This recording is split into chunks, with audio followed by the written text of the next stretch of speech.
Think street food is a modern invention? You might be surprised to learn that grabbing a quick bite on the go is a tradition that stretches back thousands of years, long before food trucks and pop-up stalls became trendy in our cities. Ancient Pompeii had over 80 fast food joints, thermopolia, lining its busy streets. These weren't hidden holes in the wall. Instead, they were a central part of daily life, bustling with activity from dawn until dusk. They were vibrant, beautifully decorated counters opening right onto the street. Many were adorned with colorful frescoes and lively artwork, making them as visually appealing as they were practical. Picture walking down a cobblestone lane, the air thick with the aroma of simmering stews and roasting meats. The sounds of conversation and laughter mixed with the sizzle of food being prepared, creating a lively atmosphere that drew people in. Large clay pots or dolia held hot, ready-to-eat meals for anyone passing by. These pots kept food warm throughout the day, offering everything from hearty stews to savory snacks. No menu boards, just the smells told you what was cooking. The enticing aromas acted as a natural advertisement, luring hungry customers with the promise of a satisfying meal. For many Romans, especially those living in cramped apartments without kitchens, these shops were a necessity, not a luxury. Most city dwellers didn't have the means or space to cook at home, so thermopolia filled a vital role. The thermopolium was the communal kitchen for the city's working class. It was a place to eat, socialize, and catch up on the latest news. Merchants, laborers, travelers, everyone grabbed a quick meal here. These stalls were melting pots of society where people from all walks of life mingled over shared food. This wasn't just a Roman thing. Street food has always thrived wherever cities grew. From ancient metropolises to small towns, the need for fast, accessible food has always been universal. From the Nile to Athens, people have always needed a quick, delicious bite on the go. Ancient Egyptians and Greeks had their own versions of street food, each with unique flavors and traditions. The tradition of street food connects us directly to the daily lives of ancient city dwellers. Every meal bought at a stall was a small act of community, a shared experience that transcended time. Our grab-and-go culture, it's thousands of years old. Next time you pick up street food, remember, you're part of a story that began long before our modern world. Let's go back even further, to Mesopotamia, the world's first cities, where civilization itself began to take shape along the banks of the Tigris and Euphrates rivers. Here, in the land between the rivers, people built not only temples and palaces, but also a vibrant food culture that would influence generations to come. Cuneiform tablets reveal not just kings and battles, but recipes and ingredients. These ancient clay records are some of the earliest cookbooks in history, listing out the foods people ate and the methods they used to prepare them. Vendors sold fried fish and savory meat pies in bustling markets over 4,000 years ago. The air would have been filled with the sounds of haggling, laughter, and the sizzle of food cooking over open flames. Imagine ancient Babylon, crowded, noisy, and filled with the scent of food. The city was alive with energy, and food was at the center of daily life, drawing people together from all walks of life. Grilled riverfish, seasoned with salt and herbs, sizzled on open fires. The rivers teemed with fish, and cooks experimented with different seasonings, creating flavors that were both simple and delicious. Meat pies stuffed with spiced lamb or goat wrapped in barley crust were eaten on the go. These portable meals were perfect for busy city dwellers, and the recipes were passed down through generations. The Mesopotamians were master farmers, growing barley, wheat, lentils, and more. Their fertile fields fed the cities, and their agricultural innovations set the stage for future civilizations. Street vendors turned these staples into hearty stews and snacks, lentil soups, roasted onions, flatbreads. These foods were nourishing, affordable, and easy to eat while standing or walking. Eating was social, even if it was just a quick bite at a stall. Friends, families, and strangers gathered to share food, stories, and laughter, making the marketplace a hub of community life. The marketplace was the city's heart, and food vendors were at its center. Here, news was exchanged, deals were made, and the pulse of the city could be felt in every bite. Sharing a meal, even standing, built community. The act of eating together, no matter how simple the food, created bonds that lasted beyond the meal itself. The Mesopotamians didn't just invent writing, they pioneered the art of the quick communal meal. Their innovations in both food and culture laid the groundwork for the street food traditions we know today. Their street food traditions spread across the ancient world, influencing neighboring cultures and shaping the way people ate in cities for millennia. The roots of our fast food go all the way back to the cradle of civilization. The concept of grabbing a quick, tasty meal from a vendor is as old as urban life itself. The story of street food is as old as cities themselves, a tradition born in ancient Mesopotamia and still thriving in every corner of the world today. Now, to ancient Athens, the birthplace of democracy and philosophy. The agora wasn't just for debate, it was a bustling market filled with food vendors. Athenians loved quick, convenient meals, grilled or fried small fish, fresh from the Aegean, sold hot on skewers. You'd grab a handful, sprinkled with salt and oregano, and eat as you walked. Lentil soup was another staple, ladled out from steaming pots. Roasted chickpeas were a crunchy, salty snack, just like today. These simple foods fueled everyone from dock workers to philosophers. Plato himself described a diet of barley cakes, olives, cheese, and onions, the same foods found in the market. The food of the streets was the food of the people.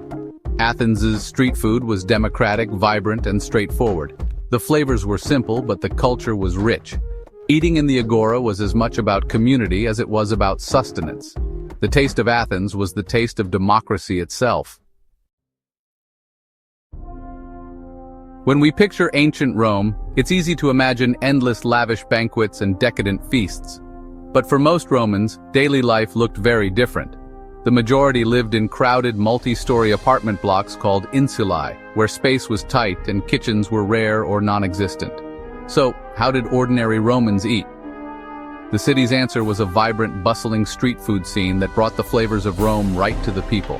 Thermopylae, hot food counters, lined the streets offering steaming stews, hearty porridge known as pulse, and sizzling sausages to hungry citizens on the go. Bread was the true staple of Roman life, and bakeries could be found on nearly every corner, filling the air with the smell of fresh loaves. The state distributed grain to its citizens, who would then bring it to their local baker to be transformed into warm, crusty bread. Bakeries didn't just sell plain loaves.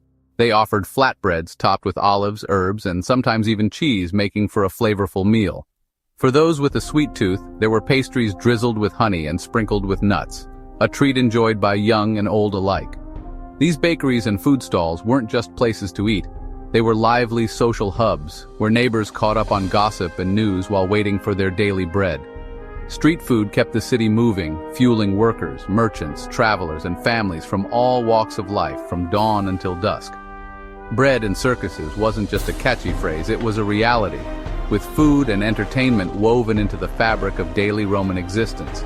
The street food system was a great equalizer, ensuring that everyone, rich or poor, could enjoy a warm, satisfying meal. It was fast, filling, and affordable, perfect for a city always on the move.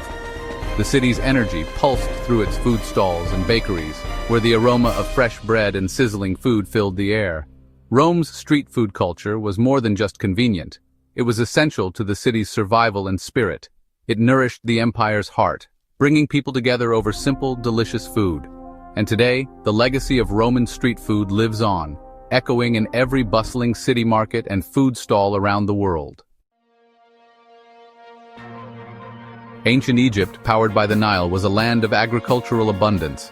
The common people, farmers, artisans, laborers, relied on simple, accessible food, often bought from vendors. Bread and beer made from emmer wheat and barley were the staples. Egyptians baked bread in all shapes, from flat rounds to conical loaves. Workers grabbed bread with grilled onions or salted fish for a quick, portable lunch. Fish from the Nile was grilled or salted and sold fresh in markets.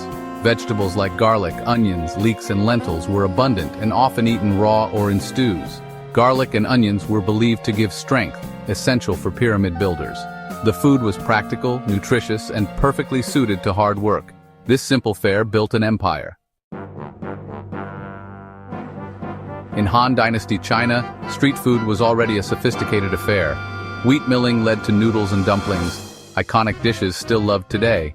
Vendors rolled out dough, served steaming noodles and savory broths, and pleated dumplings filled with pork and vegetables. Regional variations flourished. Rich meat broths, light vegetable soups, and countless dumpling fillings. Congee, a rice porridge, was a popular breakfast sold hot from street carts. The Han government even regulated markets, documenting hundreds of breads and cakes. Vendors sold roasted meats, steamed buns, and pastries. Street food was central to urban life, innovation, and comfort. It was accessible to everyone, from laborers to scholars. Han China's street food culture set the stage for centuries of culinary creativity. Back in Babylon, sweet tooths were well catered for, even without refined sugar. Honey, especially from dates, was the main sweetener. Vendors sold dense barley pastries fried in sesame oil and drenched in date honey. Dried dates, figs, and pomegranates were popular snacks, sometimes grilled to enhance their sweetness. Sweets were an affordable luxury, a small pleasure in daily life. Honey was celebrated in poems and rituals as a food of the gods. Street vendors brought a taste of that luxury to everyone. The craving for something sweet is truly timeless. How do we know what ancient people ate? Archaeology gives us the answers. Excavations reveal carbonized bread in Pompeii, jars of fish sauce, and animal bones in ancient trash pits. Scientists analyze residues in pottery to identify ancient stews, grains, and dairy. Garbage pits yield fish scales, fruit pits, and seeds, clues to daily diets. Even human bones tell the story, revealing what people ate over their lifetimes. Written texts, food remains, and chemical analysis combine to reconstruct ancient menus. Archaeologists are culinary detectives, piecing together the past meal by meal. It's painstaking work, but it lets us taste history. The secrets of ancient street food are uncovered, one clue at a time. Why does ancient street food matter? Because it's the foundation of our modern food culture. Every hot dog cart, taco truck, and noodle stall is a direct descendant of ancient market vendors. The classic combo of grilled meat, flatbread, and herbs lives on in souvlaki, shawarma, and kebabs. Noodle soups trace their roots to Han China's street carts. Street food is about accessibility, democracy, and community. It's the great equalizer, delicious, affordable, and for everyone. Eating on the go connects us to thousands of years of tradition. The flavors may change, but the need for quick, tasty, communal food remains. Next time you grab street food, remember, you're part of an ancient ritual. The story of street food is the story of us all.